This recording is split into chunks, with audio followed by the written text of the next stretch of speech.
Today on The Daily Charge, things are heating up for YouTube as they come under fire from the YouTubers Union. Spokesman Jorg Sprav is here to explain it all. Good morning and welcome to CNET's Daily Charge. It's Monday, August 20th. I'm Joni Salzman. I'm Ben Fox-Rubin. Let's get to today's deep dive. A YouTuber union is making the most concerted effort yet to get YouTube to pay attention to what video creators on the platform want. A group of 20,000 YouTubers has joined forces with one of the biggest traditional labor unions in the world called IG Metall. This week, they've set a deadline for YouTube to agree to formally negotiate with them by late Thursday, or the unions will take them to court. So what do they want? Their demands include YouTube publishing the criteria of what it recommends, promotes, or allows to make money with ads, basically share a big part of its algorithm. They want other transparency, like explaining the specific violations that caused an individual to get demonetized. And they want representation. They want YouTube to set up human contact people for YouTubers so that they can address and fix mistakes. And they want mediation and advisory boards so YouTubers can have a say in what happens on the platform. Ben, what do you think of all this? That is a lot. You gotta swing for the fences. I guess right? so. Yeah, you're not going to get anything unless you actually ask for it, right? But at the same time, Joan, you cover YouTube a lot. What are the chances that any of this is actually going to happen? Is this realistic in any way? What I think is really interesting is we don't have a real precedent for how YouTube will address this new kind of pressure. We've seen Google and YouTube face, especially recently, more labor agitation among their own workers. But this is the first time that we're getting a group of small to medium-sized YouTubers coming together to have a unified voice, and they have something that makes it legitimate. This IG Metall union, it's the biggest union in the world that isn't a state-sponsored one that forces everybody to join. It's been around for more than 100 years, and it's got deep pockets. It's got the resources to, when they say they will take Google to court, they've got the resources to take them to the highest court in Europe. So one of the other elements that I think is interesting about this is your story that published today that specifically you reached out to about 30 different bigger YouTubers, and hardly, I don't think any of them commented. They either sent a no comment or they didn't even respond. So it seems to me like they're treating this very carefully. This is kind of the idea of a union is kryptonite to the folks where YouTube, the platform, is actually working for them. I don't know if it's kryptonite, but they definitely, you can imagine. I reached out to the 30 biggest YouTubers by subscribers that aren't actual media companies like The Ellen Show or Justin Bieber. None of them responded because none of them want to bite the hands that feed them. They make their entire fortune basically off of YouTube. They don't want to align themselves against the company. The company hasn't even said exactly how they're going to deal with all this stuff. But we interviewed the founder of the YouTuber Union. Jorg Sprav is a German video creator. His YouTube channel focuses on slingshots that are basically on steroids, and he has more than 2 million subscribers. He explained to us what the union is fighting for. Take a look and stick around because we want to hear your questions after. So the union has joined forces with one of the biggest traditional unions in the world, and you guys have a big deadline coming on Friday. But the beginning of the YouTubers Union came about long ago. Tell us about how this started for you. Well, it started because I was actually witnessing the development in the aftermath of the so-called adpocalypse, and things changed for the creators in such a way that I felt something has to be done about it. And therefore, I started the YouTubers Union with the goal to increase the situation to improve the situation of the YouTubers.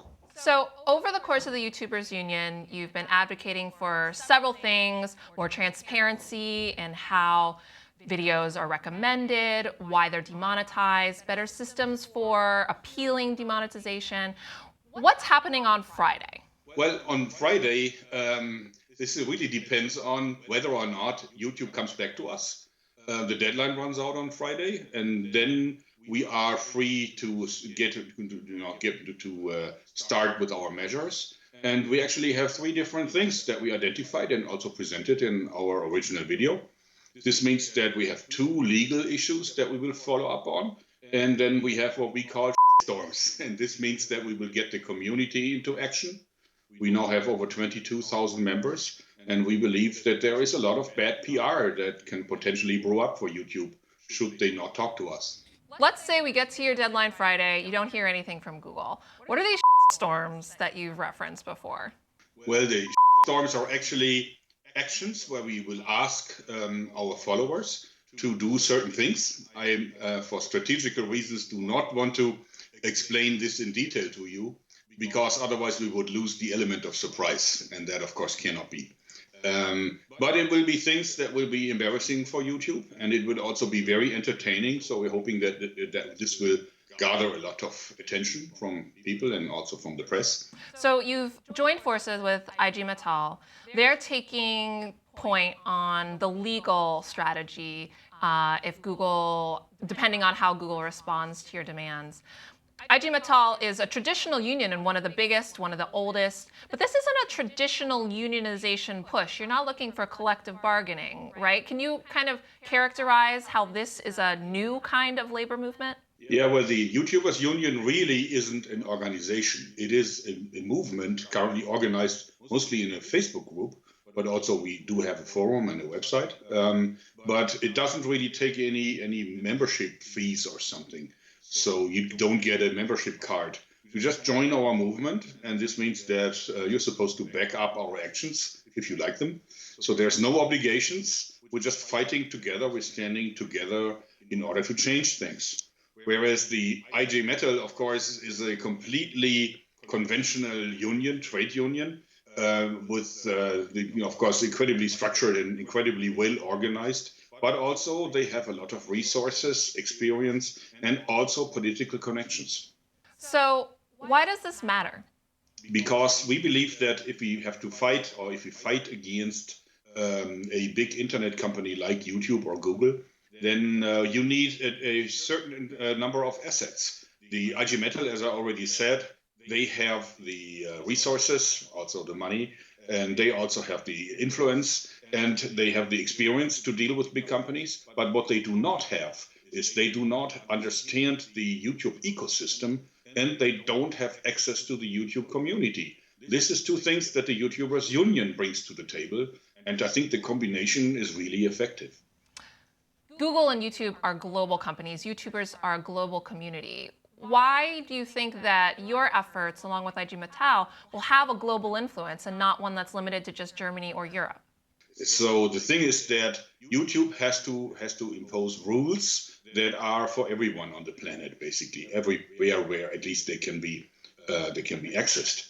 So therefore, even if it's a European law that we can use to put pressure on YouTube, ultimately the goal is that they change the rule and the system for everybody on the planet. So we're just using it as leverage, and we hope that if YouTube talks to us, we will make YouTube a better place for everyone involved, because we believe that the changes that we demand will ultimately also be very good for YouTube, not just for the users and creators. Why do you think YouTube should care enough to change the way that it does business when it already has a group that it can, in a way, already do that sort of interpersonal interaction with, and have the rest of YouTube just sort of exist as it is? What is the impetus for them to address the needs of quote-unquote smaller YouTubers? There's a great many YouTubers that have between, I would say, 500,000 and 3 million subscribers. And these people all have no chance to really talk to YouTube directly. You have to be bigger than that to make a difference. But these people definitely have a lot of followers, and also they usually make a living. It's usually their main job to run the YouTube channel. So it is a very important group. We should also consider that YouTube does not only just live from the top YouTubers, even though, of course, these people get watched a lot, but it's also the diversity of the content that keeps people coming back to the platform. So if all these other channels that are smaller and that YouTube right now decides to not talk to, if they would go away, if they would be using some other platform or whatever, then YouTube's site would definitely lose a lot of popularity and ultimately go down. It's very important that everybody understands that we're not trying to bring YouTube down, and we're not actually advocating any alternative platforms, although of course there are some around, but we're not doing that. we all love YouTube, and we want YouTube to be very successful because we are on in the same boat here. I just think that YouTube overreacted to the apocalypse, and now it is necessary to bring things back into a sound balance so that everybody benefits. That is our goal, not bringing YouTube down. Now, YouTube's response about the union has been the same over the last month. The company says it is deeply invested in the success of creators. That's why they share the majority of ad revenue with them. They say YouTube needs to ensure users and advertisers feel safe, and that the company takes a lot of feedback by meeting with hundreds of creators every year. But they emphasize YouTube creators are not YouTube employees, legally speaking. So, Ben, did Jörg say anything that changed your mind? Not exactly, but I'm pretty interested to see what these next steps are that he mentioned. So, for instance, he says for strategic reasons, he didn't want to delve into what exactly they plan on doing to embarrass YouTube or bring them to the table. But it's kind of at some point the rubber's going to have to meet the road, and they're going to have to see if any of those things have resonance and if the public starts paying attention to this kind of thing. Yeah, and one of the things that would create the most resonance is having gigantic YouTubers come out and show some sort of solidarity, some sort of support. But as we've said, the biggest ones, the ones that are most capable of drumming up buzz and interest in the plight of smaller creators, are the huge creators, and they're not talking. There are creators that feel like they've been discriminated against on YouTube that will stand in solidarity with the union. There's a group that's suing. Just last week, they filed suit against Google and YouTube because they're a group of LGBTQ plus creators, and they say that their content is unfairly demonetized because it deals with issues of sexuality, not necessarily in a prurient way, but that means they bump up against demonetization in an unfair and discriminatory way. So they're suing Google, and they have no problem. They've already said, like, if there's a hand that feeds them, they're going to bite it because it's not feeding them what they feel like they deserve. Well, and that's the primary issue, is that the folks where the platform is actually operating properly, some of these folks like PewDiePie are making millions and millions of dollars, in some cases tens of millions of dollars. Yeah. So why would they bother trying to change the system? And, the union won't be fighting for their needs either. It'd really be something that'd be altruistic for them to do.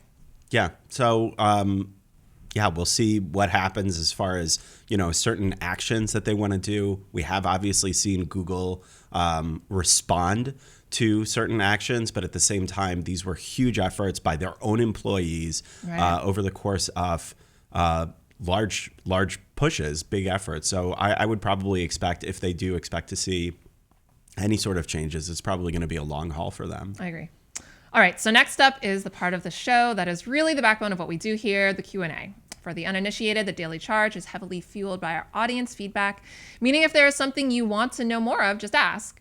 So if you do have questions or comments about today's topics or beyond, go ahead and fire them off in the chat or hit us up on Twitter. BVG, what are people asking about?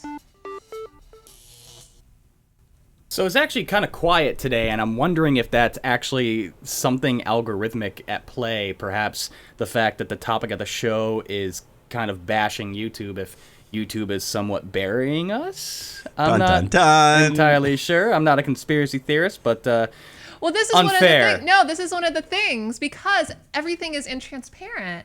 It's opaque with YouTube. We don't know if the reason that there aren't very many people, there are fewer people than normal that would be in our live stream. We don't know if that's because people are just not interested. We don't know if we're getting algorithmically depressed or suppressed. These are the kind of things that small to medium YouTube channels want to know, and they aren't getting. And so that's why they're making these pushes. Okay, but does YouTube owe them anything? That's the thing. They are creating video for the platform. In a lot of cases, what is it? One of the folks that you interviewed said that they create stuff for Facebook and Twitter as well. Facebook and Twitter do not send them a check. YouTube sends them a check. So beyond that, is it necessary for them to have more of a relationship? It seems, at least at this point, YouTube doesn't seem to think so. But the union is arguing for changes. Having a human on the other side to actually explain things, on its face, it seems to make a lot of sense. But how many of those employees are actually going to have to exist to be able to explain things? And at the same time, you get into a lot of nuance and a lot of nitty gritty.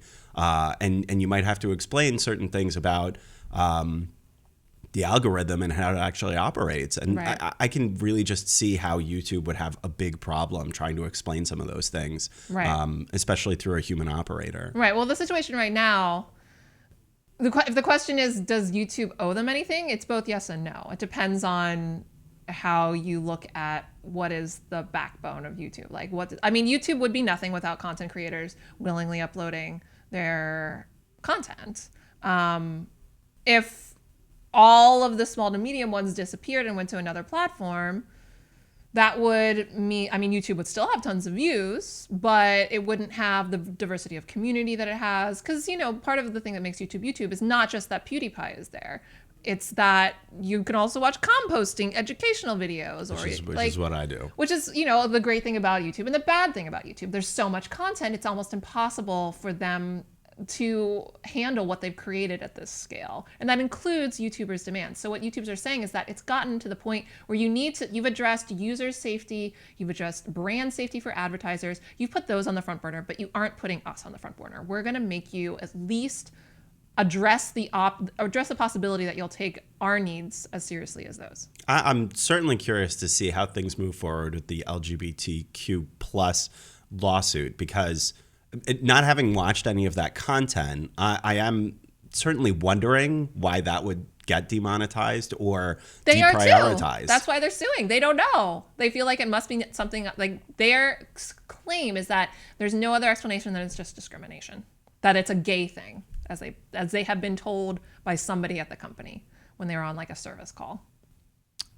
Okay, wow. That is certainly unfortunate, and sounds like it merits a lawsuit, so we'll see what happens. And Google, obviously, I actually don't know what they've said, what their actual statement on the suit is. I'll pull it up because, in fairness, we should say how Google has responded so far. They haven't had an official legal response. They haven't filed anything yet.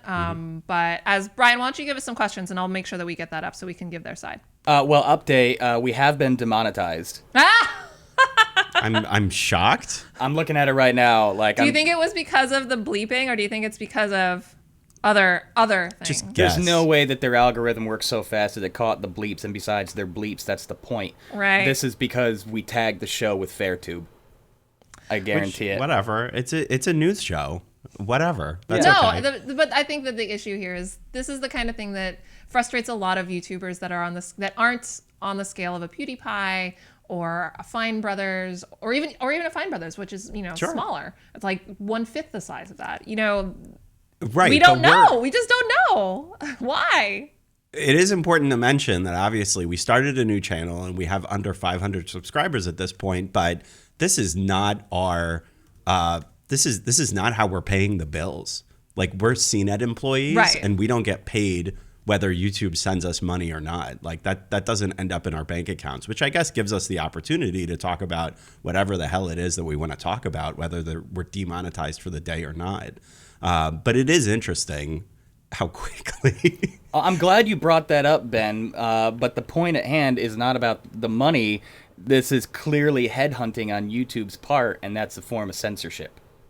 Just putting Okay. that out And there. the term censorship it's a squishy term, because censorship, some people would say, like, it's a private platform, it's a privately owned company.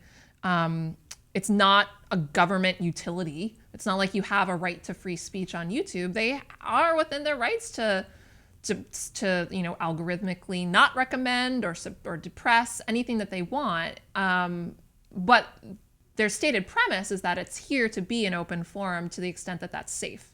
You bring up a great point as far as whether people have First Amendment rights on major platforms. Which That's they an don't. argument.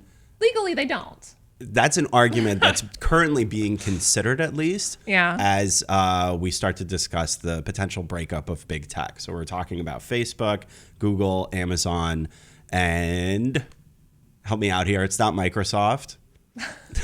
Never mind. Big ones. The big All ones. the biggies. All the big ones. So it's one of the arguments, especially as it relates to YouTube and Facebook, is, have they become so big that now people do have some level of First Amendment rights to actually Right. say whatever it is that they want to say on those platforms. And when they do become demonetized or deplatformed or whatever you want to call it, do they Right. have some sort of legal argument against that? And, And that goes back to the lawsuit that we were discussing previously. I would also say, though, that that legal argument, at least in terms of optics, I think would have been stronger to make like 4 years ago or 3 years ago. I feel like since we've entered this era where we are so much more skeptical of these gigantic platforms, not in terms necessarily of us having free speech, but of the fact that they allow too much free speech. There's been so much backlash against, objectionable speech. content, Right. hate speech, those sort of things that it wasn't part of the conversation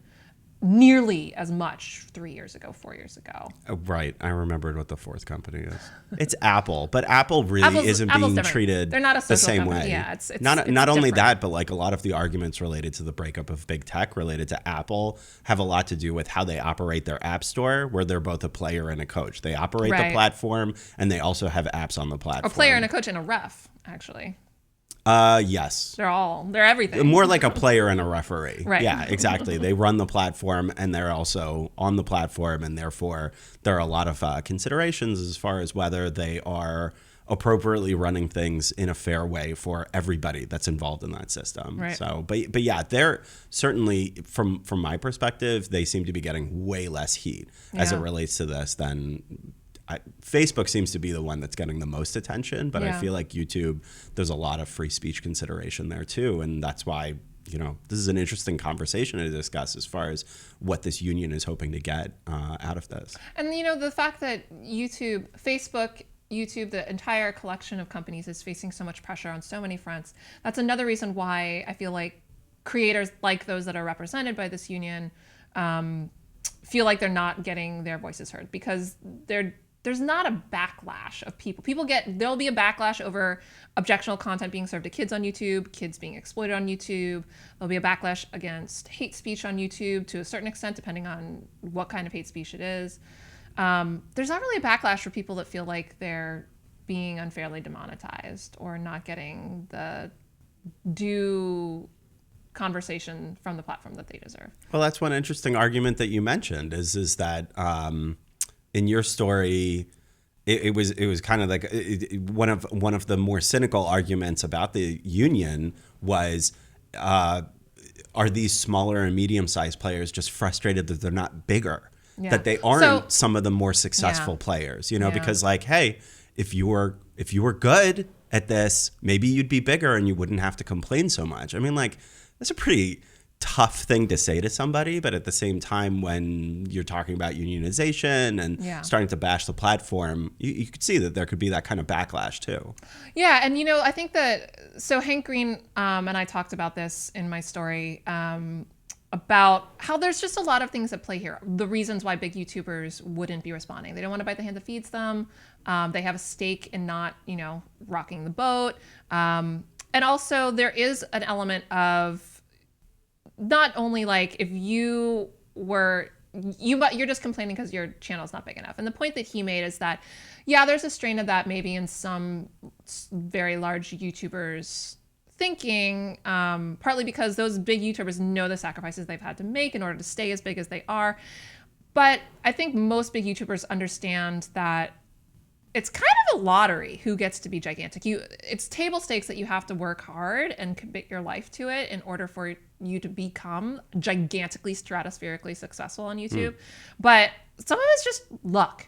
And so the luck and complaint is timing. like, you just didn't get as lucky as me also. Hank's point is that sorry, you just didn't hit the lottery like I did. Should have picked different numbers.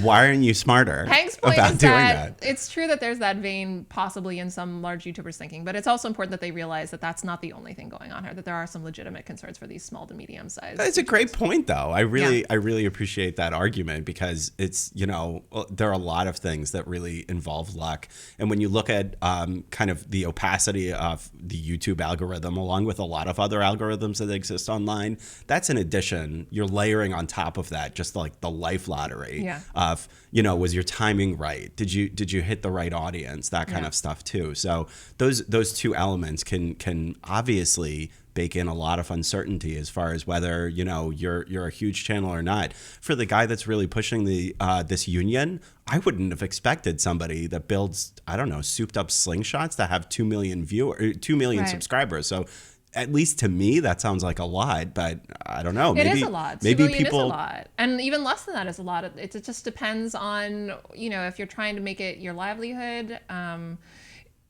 People who write about educational topics have a lot less trouble with demonetization. They could have a channel with fewer videos and fewer subscribers, fewer views, because maybe like 2/3 of what they're writing about doesn't get demonetized. Where like if you were, say, a news channel that talks about controversial topics sometimes, like Phil DeFranco, or if you're a transgender YouTuber and you're talking about sexuality on a regular basis, which also has this tendency to bump up against what seem to be unclarified criteria about what is okay and what is not okay. So I'm glad you brought up Phil DeFranco, because I knew something happened with Phil DeFranco like a couple years ago where he was speaking out about YouTube. Right. So can you remind me a bit about this? Because this was a case where a major YouTuber was speaking out about concerns with the platform. Right. So that was the hashtag YouTube is over party. So Philly D, if I remember right, Philly D, like going back into my files, if I remember right, the reason for that was it was a demonetization issue. And I believe what happened at that point was YouTube was making what should have been a very small tweak. I think what they were doing is they were trying to be more transparent with YouTube creators, in that previously I don't think that there was an easy way to see in one place which of your videos were demonetized. And so they wanted to be more transparent and create a way for you to see which ones were demonetized. The effect of that was that people realized, oh, all of these videos are demonetized. And so some people thought that they had been like all in one fell swoop demonetized all of a sudden. And that happened to Phil DeFranco. I can't remember the specifics if he actually noticed that because he and his team keep very close, run a tight ship and keep close watch on their channel. I can't remember if they actually noticed instances of like one day they had so many videos demonetized and the next day it was a lot more, or if it was a combination of like they just realized more. I'm not sure how it actually panned out. But it goes back to the point of opacity. It goes back to the point of opacity, and we also don't know why this happened. How a large influential YouTuber can get the conversation going, because the hashtag YouTube is over party was trending on Twitter all that day. That hasn't happened with this thing. But there hasn't also been like a crystallizing moment to make people feel outraged enough to rally their supporters to work for this collective, unified cause. BBJ. Do you want to try to take a few questions and comments here? Yeah. We have some interesting perspectives. I was going to floor this question to you from Yan, who says, sorry, but I mean, are YouTubers even considered employees? And Commander Trium beat me to it. She says, no, not at all, speaking as a content creator. So I want to go ahead and put this out to Commander Trium. Tell us what your perspective and your experience has been. Did you witness any part of the apocalypse? How do you feel about this union effort? I had no idea you had content on your channel, and I'm going to have to go check that out. Commander Trium also goes on to say a union doesn't technically require employees to unionize. Contractors could theoretically form unions as well. So in that sense, Joan, what are YouTubers considered? Independent contractors or employees? So even the unions themselves, they're not making the argument that they are employees, contractors that deserve they're not going to be pursuing this in court as an argument of we're YouTube employees, we're collectively joining, we want collective bargaining, we're going to pay dues, blah, blah, blah. They're not doing the traditional thing. What they're actually going to be doing is they're going to be taking, if YouTube doesn't respond, which they always could, they could come to the table and start hashing these out in person with their representation. If that doesn't happen, their plan is to take them to court over GDPR, saying that GDPR, the European law over data privacy, requires that companies disclose the data that they have, that they collect on people. And they're going to make the argument that the categorization of videos, the criteria that monetizes them or demonetizes them, the criteria that decides whether something is recommended, whether something is promoted, all that is data on you as a creator. And YouTube is required by GDPR to disclose that to YouTubers. So this isn't, even though they're calling themselves the YouTuber Union, and they have a traditional union working on their behalf, this isn't a traditional labor movement, which I think is really interesting because we're not in a traditional labor environment. We've gone past the time where people worked in factories, they're direct employees of somebody. It's not just YouTube, it's people that work for Uber. It's people that are not discrete employees of these gigantic platforms, but their livelihoods depend on them in the way that a direct employee would. I think it's super interesting to see how this pans out and whether or not it makes, despite what happens on YouTube, whether it changes anything for how we consider labor movements in the new era. Yeah, definitely. One of the interesting elements to point out is that a lot of Uber drivers have argued for full employment. So they're saying that we're being treated like contractors. However, Uber has created all these specific parameters and restrictions on our using the platform to the point that we should actually be treated as employees. Right. I don't know if that premise holds for YouTube the same way, but yeah, I guess they've at least determined that, look, we're not going to look at this from an employee perspective. Yeah. Obviously, Google, when we've asked for statements, have been very clear about the fact that, like, no, these are not our employees by any stretch. So, yeah. And they aren't. And I think the union had, like, in their back pocket, they might pursue something where they try to make the argument that YouTube creators should be considered to be employees. But the thing that they really, I think, are going to be going after, should YouTube and Google not come to the table, the thing that they're going to go after is GDPR rather than trying to fight to say these guys are actual employees. Which is a novel. I mean, that's an interesting legal effort considering the fact that GDPR is so new. Yeah. So I'll be interested to see how far they go with that because that could set a pretty interesting precedent in how much you could end up getting out of a major tech company. Right. Yeah. So before we take any more questions, or even if we have time, we were talking about the LGBTQ creators that had filed suit against YouTube. I wanted to provide the YouTube response to it just in fairness. Basically, YouTube has said that they're proud that it has so many LGBTQ creators and that they are using YouTube to share their stories and build community. All content is subject to the same policies. Sexual orientation or gender identity does not necessarily mean you get restricted or demonetized. Using terms like gay or transgender doesn't mean that you'll necessarily get restricted or demonetized. And in addition, YouTube wanted to emphasize they have strong policies prohibiting hate speech and quickly removing content that violates those policies. So I wanted to get that because that's really helpful. Yeah. That's their take. That's their statement on it, even if it's not their legal. It still feels like it lacks in transparency, honestly. Yeah. It necessarily was used a few times in there to say, like, look, if you do these things, it's not necessarily this or that. You didn't really tell me all that much. Right. You know, yeah. So I think that they are being careful not to provide clear specific guidelines, right? Probably to give themselves enough wiggle room with the understanding that a lot of times these are really complex issues. There's a lot of nuance, so they want to be able to handle them on a case-by-case basis. Mm-hmm. However, for creators, I can also see their frustration to say, you're not giving us enough insights as far as what your guidelines are. So there are two sides of that, which are interesting. Yeah. All right, we only have a few minutes left, and there's a really great conversation happening in the chat. But let's take a couple more questions real quick. Brian Rapid fire questions. Let's do it. Brian just says, I feel like hiring humans to support Google products is not Google's style. That's a point well made. But then he goes on, I have a larger question. Would we be collectively better off without algorithms? That's a great question. It would mean that YouTube as we know it doesn't exist. The only reason that it exists in the way that it does is because it has been able to build itself to the scale that it is using automated machine learning in order to surface the stuff that's supposed to be right for you. I mean, maybe it's an interesting thought experiment to think of an alternate history where it was completely human curated, but I think we have that history in front of us.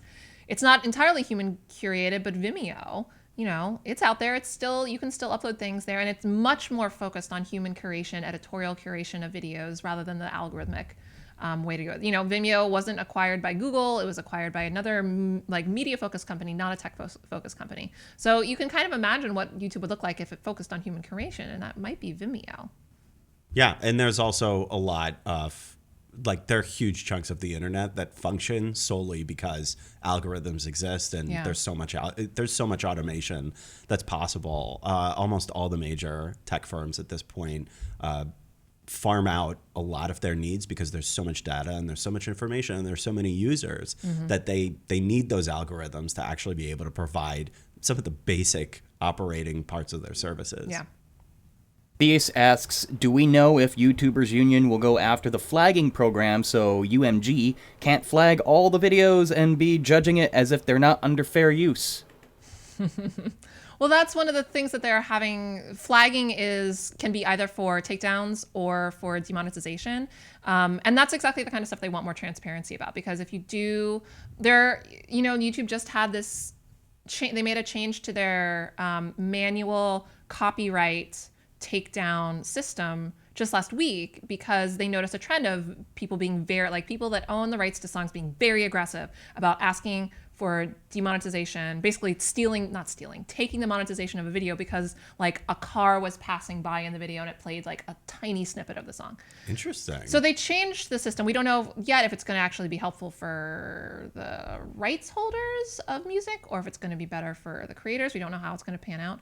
But that's just to say that YouTube is trying to keep an eye on these trends that are happening that work against creators. It's just, even when they make a choice, they don't really know how it's gonna, we don't know, and they're not telling us how they expect it to play out. One more for the road. Yan asks, if YouTubers have a union, then are we going to start seeing unions for other content creator platforms like Instagram or Facebook Live? Isn't there there's the meme union or whatever? Do you know what I'm talking about on Instagram? Vaguely. Which is, I think would be really interesting if there are other people that tried to collectively agitate for their rights on. But you know what? I'm a reporter. You're a reporter. I would really like to see that story play out. Oh yeah, for sure. I don't know if it'll happen, but it would be really interesting. Nobody controls memes though. You're going to create a meme union. You're going to have control of some of the memes of production, but not all of the memes of production. So.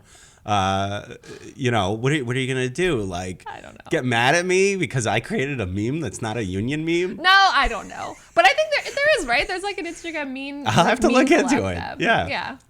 So there's that.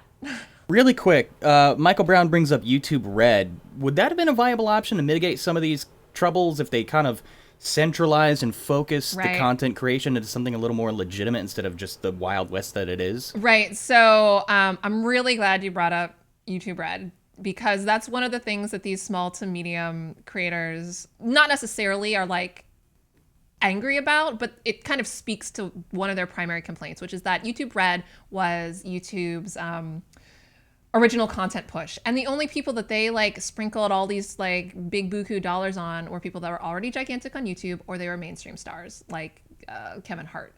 Or somebody like that. They have Tiffany Haddish doing stuff now. PewDiePie was involved in that PewDiePie project too. the biggest of all. He was involved for a while until the events that led to Apocalypse started happening, and then they pulled that show because he became too radioactive for YouTube to be officially condoning his content.